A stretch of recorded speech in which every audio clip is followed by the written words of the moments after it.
Glênia e Ricardo, eu queria falar um pouco hoje sobre um tipo de casamento que eu já falei várias vezes, mas hoje eu gostaria de repetir essa mensagem a vocês e a todos nós que estamos aqui nesta noite, que é uma mensagem sobre um casamento fascinante. Porque todos nós, de alguma maneira, gostaríamos de ter e de idealizar um casamento fascinante. Um casamento fascinante é um casamento que fascina as pessoas. É um casamento em que encanta as pessoas. É um casamento em que seus membros, seja esposo e esposa, se orgulham dele e dele falam com entusiasmo. Um casamento fascinante é um casamento encantador. Um casamento que produz alegria aos membros desse casamento, aos filhos, aos pais, aos amigos. Um casamento fascinante é um casamento onde a graça de Deus impera.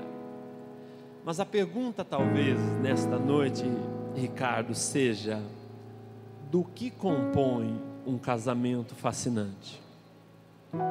E eu queria falar sobre 3 ingredientes, rapidamente, da qual compõe-se um casamento fascinante. Em primeiro lugar, um casamento fascinante é composto por um Deus fascinante.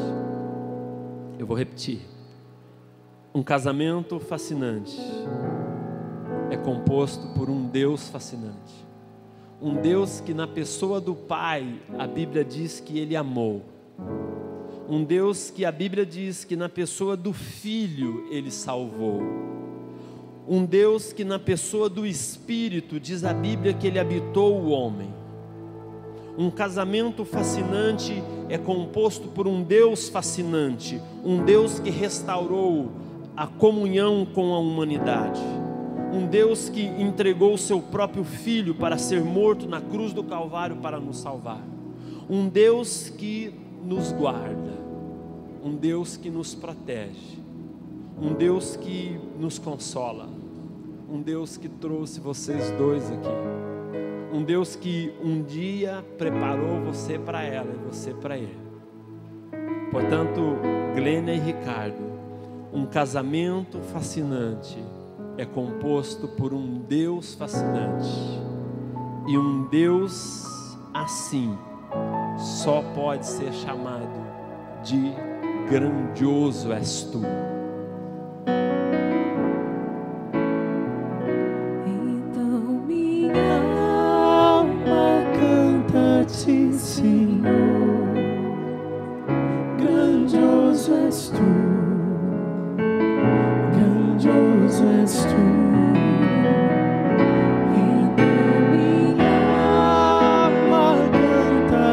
Senhor, grandioso és tu, grandioso és tu.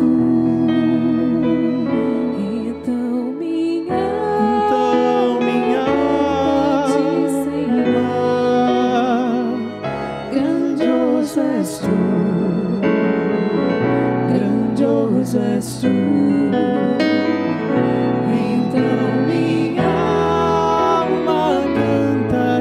Senhor, grandioso és tu, grandioso és tu. Um casamento fascinante é composto por um Deus fascinante. Mas um casamento fascinante também é composto por uma esposa fascinante.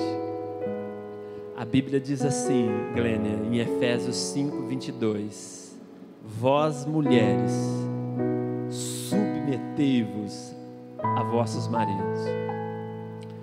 A gente pensa que submissão é inferiorização, é estar abaixo, e tudo aquilo que a nossa sociedade tem dito. Mas na verdade, Glênia, a palavra submissão significa estar sobre o mesmo ideal. Submissão não é ser inferior. mas submissão significa discutir propósitos juntos e trabalhar juntos para os mesmos propósitos. E eu queria te dizer, Glênia, que submissão se começa no trato com o marido, na maneira de falar, na maneira de agir com o seu marido. Há uma pessoa que diz que 90% dos conflitos da vida acontecem pela maneira errada de falar. E uma mulher fascinante, que compõe um casamento fascinante, é uma mulher que tem sabedoria na sua maneira de falar. Por isso nós dizemos que um casamento fascinante é composto por uma esposa fascinante. Mas em terceiro e último lugar, um casamento fascinante não é só composto por um Deus fascinante e por uma esposa fascinante, mas é também composto por um marido fascinante. E o nosso desafio, Ricardo, é ser um esposo fascinante. Eu tenho 20 anos de casado e todo dia é um desafio. A Bíblia diz assim, Ricardo, ao homem: vós, marido, amem as suas esposas. É interessante porque a mulher é dito, submeta-se. Mas a mulher não é dito que deve amar, apesar de que nós entendemos que sim. Mas ao homem é dito, ame. Porque o amor na Bíblia não é esse amor que nós temos hoje, um pouco romantizado, mas é um amor que se expressa a partir da prática. É aquilo que a Bíblia diz, que Deus amou o mundo de tal maneira que entregou o seu Filho. Ele praticou o amor entregando o seu próprio Filho para morrer por nós. O desafio, Ricardo, é que você seja capaz de amar a Glênia ao ponto de entregar a sua própria vida por ela. Amar é entregar, amar é perdoar, amar é aprender a passar por cima. Amar, 2 Coríntios 13 diz, é aprender a sofrer juntos, é aprender a crer no outro, é aprender a esperar, é aprender a suportar. Por isso, Ricardo, eu te proponho esse desafio nesta noite. Como um marido fascinante, aprenda a amá-la de acordo com aquilo que a Bíblia propõe a nós, como homens de Deus, que fomos chamados para amá-la. E Glênia, que você possa entender esse desafio de aprender o que de fato é submeter-se no casamento, e principalmente colocando Jesus Cristo, como vocês fizeram aqui nesta noite, como Senhor e Salvador da vida de vocês, mas também da família de vocês. Os seus filhos precisarão de Jesus Cristo um dia. Os seus filhos precisarão aprender quem Jesus foi e o que Ele fez nas nossas vidas, porque eles também precisarão ser salvos.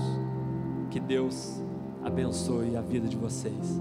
E eu convido vocês para que nós façamos mais uma oração. E agora eu quero pedir para que todos, por favor, podem se assentar. Muito obrigado, alguém disse aqui atrás, né? Vamos orar. Senhor nosso Deus, mais uma vez nós te louvamos e te agradecemos por essa palavra que ouvimos do Senhor.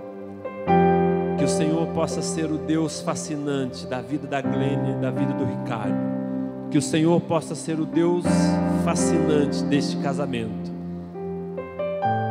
Que a Glênia possa aceitar esse desafio de ser uma esposa fascinante. Que o Ricardo possa aceitar esse desafio de ser um esposo fascinante. É a oração que nós fazemos em nome do nosso Senhor e Salvador Jesus Cristo. E todos digam amém.